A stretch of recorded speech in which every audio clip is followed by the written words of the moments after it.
Olá pessoal, meu nome é Celina, sou pastora e esse é o Buscando na Bíblia. E hoje nós vamos iniciar uma série de estudos sobre o Evangelho de João. Vamos saber quem é Jesus no Evangelho de João.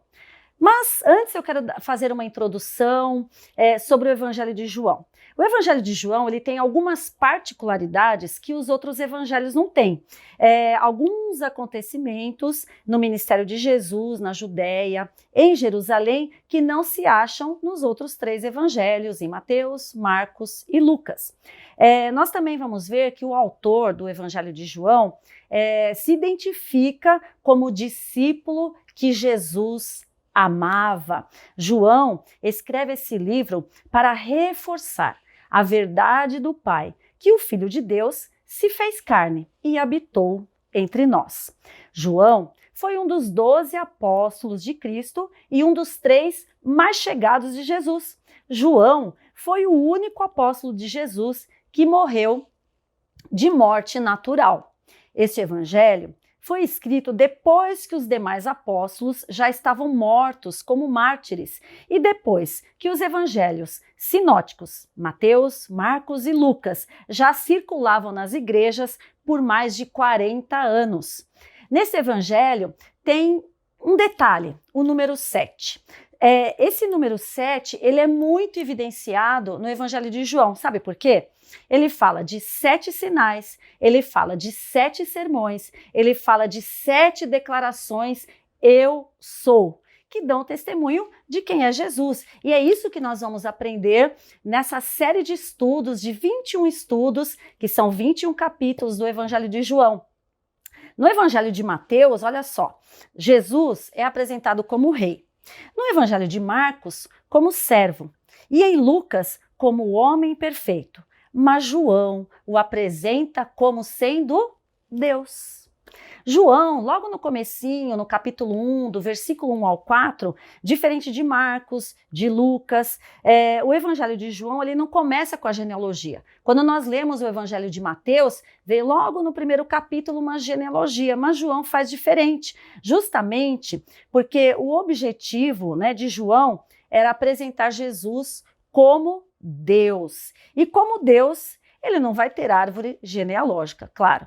No versículo 1 e no versículo 2, ele já começa assim: no princípio era o verbo, e o verbo estava com Deus, e o verbo era Deus. Ele estava no princípio com Deus. Logo no primeiro versículo deste evangelho, já identificamos Jesus como o verbo. O verbo, quando tudo começou, lá em Gênesis capítulo 1, versículo 1, o verbo já existia.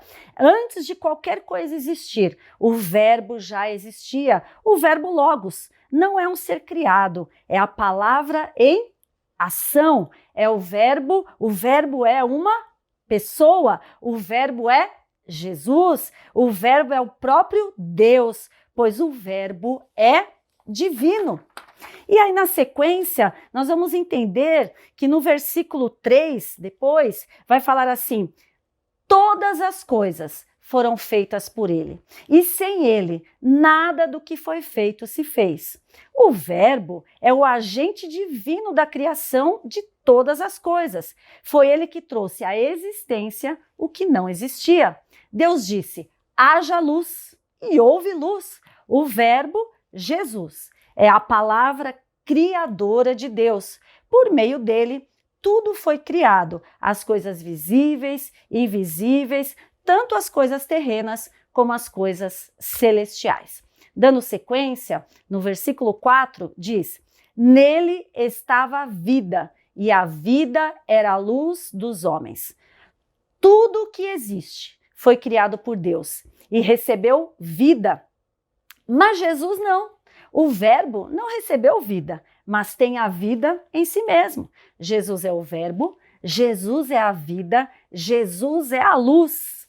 Olha só, vamos destacar que nos primeiros versículos do primeiro capítulo do Evangelho de João, Jesus é o verbo.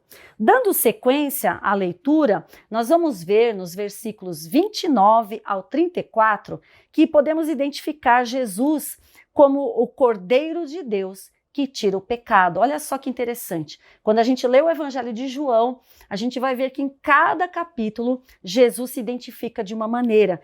Só que no capítulo 1, ele vai ser o verbo, e depois no versículo 29 do mesmo capítulo 1, ele vai se identificar como sendo o Cordeiro de Deus que tira o pecado do mundo. Jesus foi o sacrifício único e perfeito. No Antigo Testamento, eram sacrificados animais para que os pecados fossem cobertos, mas com o sacrifício de Jesus, que foi o sacrifício pleno e perfeito, ele foi a oferta pelo pecado. Jesus tomou o nosso lugar, Jesus tomou o meu lugar, Jesus tomou o teu lugar.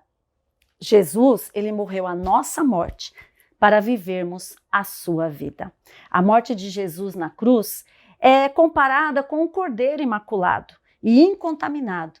Isso a gente pode ver lá em 1 Pedro, capítulo 1, versículo 19.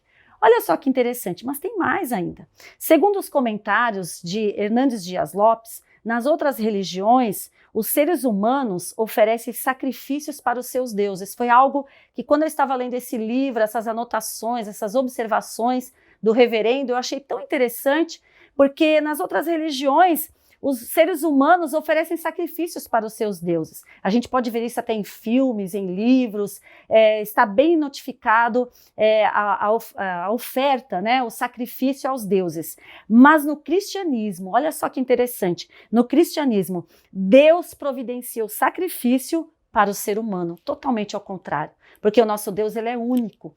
E também Jesus é o Cordeiro de Deus, que tira o pecado do mundo. Jesus é o nosso substituto, quem levou nossos pecados sobre a cruz. Jesus, ele não veio ao mundo como um rei terreno para livrar o povo do jugo romano, mas veio derramar o seu sangue em nosso favor e expiar os nossos pecados. Na cruz, Jesus triunfou sobre o pecado. Ele veio para ser o Cordeiro de Deus, ele veio para tirar o pecado do mundo. Por isso, devemos anunciar ao mundo o plano de salvação de Deus. Lembrando, no Evangelho de João, capítulo 1, Jesus é o Verbo e é o Cordeiro de Deus que tira o pecado do mundo. Que Deus te abençoe.